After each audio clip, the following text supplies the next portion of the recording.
Stock x ray. आज हम इसमें बात करेंगे एक ऐसी थीम पर जो कि हर आदमी सुनना चाहता है, समझना चाहता है और ये सोचना चाहता है कि मार्केट में पैसे कैसे कमाए जाएं। ऐसी एक थीम मोतीलाल ओसवाल लेकर आए। उन्होंने बात की वेल्थ क्रिएटर्स की और पिछले 5 सालों की, ज़्यादा पुरानी बात नहीं की उन्होंने कुछ एक वेल्थ क्रिएटर स्टॉक निकाले जिन्होंने कि 5 साल में बेहतरीन पैसा बना कर दिया है। देखिए BSE CAGR है 124%, यानी कि सालाना रिटर्न 124%। इसकी वैल्यूएशन 2020 में 12 के पी मल्टीपल पर चलता था, 2025 में 53 के पी मल्टीपल पर चलता है। सेम RVNL में ज़बरदस्त वेल्थ क्रिएशन वाला शेयर रहा। अब पिट रहा है वो अलग चीज़ है, लेकिन अब पी मल्टीपल भी 57 का हो चुका है। उस समय पर जब ये वेल्थ क्रिएट करनी शुरू की थी इस काउंटर ने 4 के पी मल्टीपल पर चल रहा था। ऐसे ही आगे बढ़ते हैं। ये 10 काउंटर हैं, एक एक करके फटाफट से बात करते हैं। अंशुल भाई, BSE ज़बरदस्त वेल्थ क्रिएटर रहा है ये काउंटर। जो लोग इसमें बने हुए हैं वो क्या करें, और जो इससे वंचित रह गए हैं इसमें वेल्थ क्रिएट करने से, वो मौका खो तो नहीं रहे, अभी भी वेल्थ क्रिएट करेगा या यहाँ से फंसाने की स्थिति में आएगा? क्योंकि अक्सर हमने ये भी देखा है कि जो वेल्थ क्रिएटर 5 साल 10 साल के रहते हैं वो अगली लेग में वेल्थ क्रिएटर नहीं होते। क्या BSE है? अंशुल भाई आपकी आवाज़। जी जी माइक चेक। जी जी बिल्कुल। देखिए, बीएससी अब वेल्थ क्रिएटर यानी मल्टी बैगर रिटर्न वाली कैटेगरी में भले ना रहे, बट 12 से 18% का जो नॉर्मल सीएजीआर होता है वो बीएससी से आपको ऑन द डिप्स मिलता रहेगा। देखिए, पीई करेक्ट होने की दो तरीके होते हैं, या तो प्राइस गिर जाए या प्राइस साइडवेज चली जाए एक रेंज में 3-4 साल के लिए और अर्निंग्स कैचअप कर लें। तो दोनों में से एक चीज हो सकती है। बीएससी के साथ मेरी एक्सपेक्टेशन ये है कि ये शायद 2000-3000 ये रेंज बना लेगा, क्योंकि अभी एस्टैब्लिश्ड रेंज यही दिख रही है, नीचे में 2000, ऊपर में 3000। फिलहाल 3000 के आसपास रिजेक्शन मिला है, तो मे बी एक 24-2500 या 2000 के रेंज के लोअर एंड तक आ जाए। बट रेंज रहनी चाहिए इसमें, जी 2000 से 3000 के बीच में रेंज रहेगी और पी तब तक धीरे धीरे न्यूट्रलाइज हो जाएगा और फिर ये बड़े रन के लिए तैयार होगा। तो मैं बीएससी में बहुत बेरिश तो नहीं हूँ, लेकिन 2000 रुपए आते हुए दिख रहा है, आ सकता है, संभावना हाई है। RVNL, आप वैसे तो रेलवे काउंटर्स पर ज़्यादा बुलिश नहीं है सर, और आपने बोल भी दिया था अभी थोड़ी देर पहले ही कि 8 साल तक के लिए अभी आपको नहीं लग रहा है, लेकिन क्या लग रहा है ये काउंटर? तो आरवीएनएल हो या आईआरएफसी हो, ये सारे अभी इनमें बहुत डाउनसाइड बची हुई है। इनमें 57 का पी है, वही करेक्ट होने अगर नीचे आया आरवीएनएल में तो मान के चलिए कि 246 के आसपास सपोर्ट है, वो जोन तो टेस्ट हो ही जाएगी और उससे नीचे भी जा सकता है। तो यहाँ पे प्राइस करेक्ट हो रही है, यहाँ पे अर्निंग्स कैचअप नहीं हो रही है धीरे धीरे करके। अभी बाइंग क्लाइमेक्स का 211 का टारगेट बचा हुआ है। अंशुल जी, JSL जिंदल स्टेनलेस, ये बेहतरीन काउंटर रहा है सर, 90% सालाना का रिटर्न दिया। और इसमें देखिए स्टोरी कितनी अच्छी बन रही है कि 17 के पी मल्टीपल पर ये शुरू हुआ था काउंटर चलना, और 19 के पी मल्टीपल पर अभी भी चल रहा है। मतलब वैल्यूएशन वाइज कोई ऐसा नहीं कि बहुत महंगा हो गया हो शेयर, भले ही इसने 90% साल का रिटर्न दिया हो। अभी क्या लग रहा है सर JSL? तो देखिए, जेएसएल में अगेन वही बीएससी वाली स्टोरी है ना कि आरबीएनएल वाली। It will take its own sweet time, correct करके वैल्यूएशंस कंफर्टेबल आ जाएंगे तो ब्रेकआउट लेके स्टॉक 1200 रुपए चला जाएगा। अब आपको क्या करना है, आपको सिर्फ इंतजार करना है कि 820-830 की जोन का ब्रेकआउट मिले। बढ़िया लंबा कपनैडल पैटर्न बना हुआ है। चूंकि टैब पे काम कर रहा हूँ, एग्जैक्ट डेज में कैलकुलेट नहीं कर पाऊंगा, परसों सवाल वापस ले लीजिएगा अगले शो में, डेज भी कैलकुलेट करके बता दूंगा। 825-830 की जोन निकले तो स्टॉक में 1200 का रास्ता खुले तो it will correct time wise अपना बेस बनाएगा, तब तक अर्निंग्स कैचअप हो जाएंगी, वैल्यूएशन सस्ती हो जाएगी, ब्रेकआउट देगा तो आराम से वेल्थ क्रिएट करके देगा। बिल्कुल। इस काउंटर का अगर आप साल 2009 से और 2019 तक का पैटर्न देखोगे ना, तो आपको एक ही रेंज, इनफैक्ट 2020 तक का, तो आपको एक ही रेंज दिखेगी ऑलमोस्ट ईयरली में। ये 30-32 रुपये नीचे में जाता था, 28-30 रुपये तक, और हाई में जाता था ये हार्डली 70-75 रुपये। तो ये उस रेंज में घूमता रहा 10 साल तक।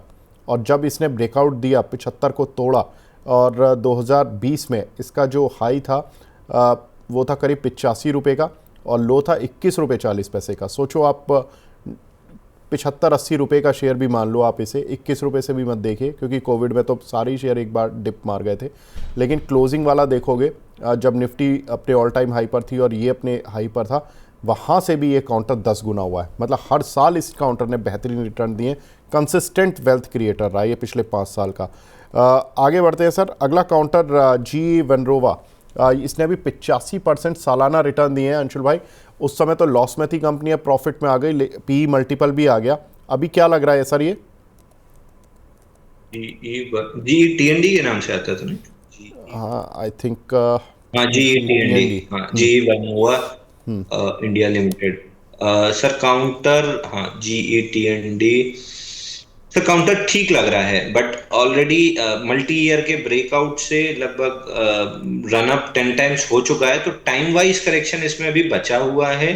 प्रोबेबली टाइम वाइज अभी बहुत करेक्ट होगा, और गलती से भी अगर ये 2700 तोड़ देता है तो प्राइस वाइज करेक्शन होगा। तो जब तक 2700 प्रोटेक्टेड है, I would believe time wise correct होगा। अगर 2700 टूटा तो फिर प्राइस वाइज करेक्ट करने 1750 तक नीचे आएगा, तो काफी डेंजरस काउंटर है। अगर है तो 2700 का मैंडेटरी स्टॉप लॉस जरूर ले लीजिए। ठीक है। परसिस्टेंट सिस्टम, अंशुल भाई ये तो बहुत ही कंसिस्टेंट रहा है, परसिस्टेंट। देखिए इस काउंटर की भी कहानी कुछ ऐसी ही है।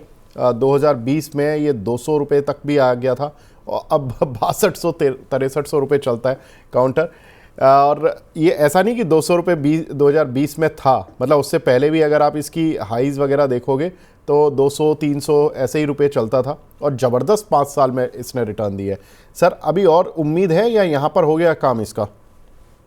सर एक बार तो लग रहा हो गया, क्योंकि बाइंग क्लाइमेक्स के लेवल को रिक्लेम भी नहीं कर, मतलब वहीं से आके फिर रिजेक्शन बना है।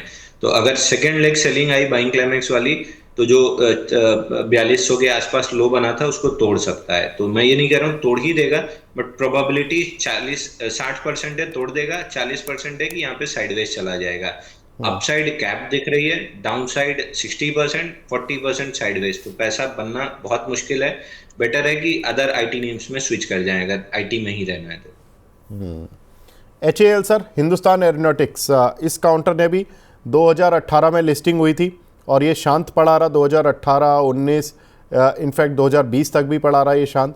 21 से थोड़ी थोड़ी इसमें रैली बननी शुरू हुई, और उसके बाद ये काउंटर सर रुका नहीं। 500-600 रुपये की रेंज का काउंटर जाके रुका ये 5674 रुपये पर, जो कि लास्ट ईयर का हाई था। अभी क्या लग रहा है सर? 3035 और 2055। सर आपने तो वेल्थ क्रिएशन वालों की पूरी हवाई निकाल दी। मतलब वेल्थ क्रिएट हो चुकी है, अब नए वेल्थ क्रिएटर ढूंढने पड़ेंगे आपको। जैसे जेएसएल है, उसमें अपॉर्चुनिटी है, मैं जेएसएल के साथ हमेशा बना रहूंगा क्योंकि मेटल में भी तेजी है। तो पूरी लिस्ट में एक ही दो स्टॉक मेरे को अच्छे दिख रहे हैं जहां लंबी वेल्थ अभी भी बनने की पॉसिबिलिटी है। अच्छा चलो, एक काउंटर और मैं बताता हूँ आपको, वेलस्पन कॉर्प। ये काउंटर देखिए ज़रा, ये 19 के पी मल्टीपल पर है, इतना महंगा स्ट्रेच नहीं हुआ है। 2 के पी मल्टीपल पर था जब ये चलना शुरू हुआ था। 70% सालाना इसने रिटर्न दिए है सर, 70%। अभी क्या लग रहा है?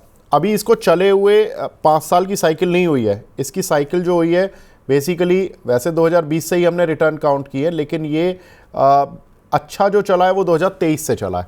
सर देखिए, बताइए इसमें। मैडम बस एक मिनट। सर वेलकॉर्प लंबा चल चुका है, मूव दे चुका है।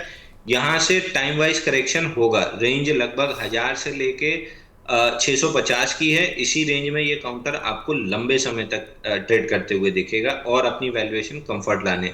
अगर ट्रेड करना है तो इसका एक ही तरीका है, 650 के आसपास लीजिए, 900 के ऊपर धीरे धीरे पील आउट करना स्टार्ट कर दिया 1000 रुपए तक। तो 650 इज अ बाइंग रेंज, यहाँ पे एक्यूमुलेट करना है with a stop loss of 600, क्योंकि टाटा केमिकल हो गया, जिंदल वर्ल्ड हो गया, रेंज बॉटम के बाद ले रहे हैं तो नीचे स्टॉप लॉस जरूर लेना है, एक बफर देके। भारत डायनेमिक सर, बड़ा डायनेमिक शेयर रहा। रशिया यूक्रेन युद्ध से कहानियां शुरू हुई सारे डिफेंस शेयरों की। 2022 से ही आप देखोगे सारे डिफेंस शेयर चले हुए, और ये काउंटर भी चला। 2021 तक ये 190 150 इस रेंज में चलता रहता था। फिर ये इस काउंटर ने हाई लगाए 2096 रुपये के 2022 के बाद से सर, और इस साल ही लगाए हैं इसने जो अपने ऑल टाइम हाई हैं। लग गए सर हाई, या अभी और दोबारा वापसी होगी इस काउंटर की?